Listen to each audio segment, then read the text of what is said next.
Budget में मोदी सरकार की योजना।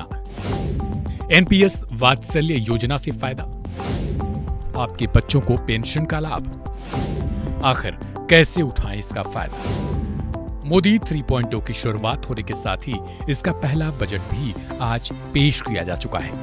वित्त मंत्री निर्मला सीतारमण ने अपने बजट भाषण में मंगलवार को बच्चों के लिए नई पेंशन योजना शुरू की है।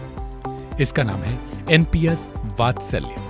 वित्त मंत्री ने संसद में 2024-25 का बजट पेश करते हुए डिटेल में बताया कि इस पेंशन योजना में माता पिता और अभिभावक अंशदान करेंगे। बच्चे के वयस्क होने की स्थिति पर इस योजना को सहज रूप से एक सामान्य एनपीएस खाते के तौर पर बदल दिया जाएगा। फाइनेंस मिनिस्टर निर्मला सीतारमण ने यह भी घोषणा की कि एनपीएस की समीक्षा के लिए गठित समिति ने अपने काम में पर्याप्त प्रगति की है। बता दें कि सरकार ने मार्च 2023 में एनपीएस लाभ को बेहतर बनाने के लिए वित्त सचिव टीवी सोमनाथन की अगुवाई में एक समिति का गठन किया था। वहीं इस योजना के आने के बाद से ही गूगल पर इसकी सर्च तेज हो चुकी है। बात करें इस योजना की तो एनपीएस वात्सल्य योजना बच्चों के लिए शुरुआती बचत और निवेश को प्रोत्साहित करने के लिए बनाई गई है। इस योजना का फायदा लेकर माता पिता या अभिभावक अपने नाबालिग बच्चों के लिए खाता खोल सकते हैं और अपनी सेवानिवृत्ति बचत में योगदान कर सकते हैं। यह योजना मूल रूप से मौजूदा एनपीएस का ही एक प्रकार है, लेकिन इसे युवा व्यक्तियों को ध्यान में रखकर बनाया गया है। हालांकि इस दौरान वित्त मंत्री निर्मला सीतारमण ने ओल्ड पेंशन स्कीम को लेकर भी एक बयान दिया। वित्त मंत्री ने जानकारी दी कि वह नेशनल पेंशन सिस्टम को लेकर भी सरकारी कर्मचारियों की चिंताओं से अवगत है। वित्त मंत्री ने सदन में भरोसा दिलाया कि एनपीएस को लेकर सरकारी कर्मचारियों की चिंताओं को दूर करने के लिए जल्द ही एक समाधान की घोषणा की जाएगी। सरकारी कर्मचारियों को एक बड़ा वर्ग एनपीएस से बिल्कुल भी नाखुश है। वह ओल्ड पेंशन स्कीम को वापस लागू करने की मांग कर रहा है।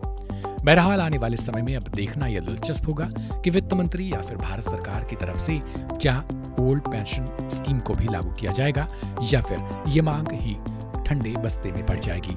आपको बता दें कि केंद्र की मोदी सरकार ने आज अपना बजट पेश किया है।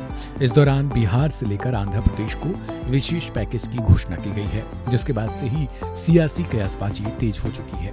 लगातार नरेंद्र मोदी सरकार पर कई तरीके के निशाने और आरोप लगाए जा रहे हैं कि इस सरकार ने दूसरे राज्यों के साथ भेदभाव किया है। बता दें कि केंद्र में नीतीश और नायडू नरेंद्र मोदी की सहयोगी दल हैं और इसको लेकर ये दल लगातार विशेष राज्य की मांग कर रहे थे। हालांकि केंद्र सरकार ने विशेष राज्य की याचिका को ही खारिज कर दिया था और संसद में साफ तौर पर कह दिया था कि इन राज्यों को किसी भी प्रकार से विशेष राज्य का दर्जा नहीं दिया जा सकता, क्योंकि जो पहले की कैटेगरी बनाई गई है उनमें ये नहीं आते हैं। लिहाजा इनके लिए अब विशेष पैकेज की घोषणा की गई है।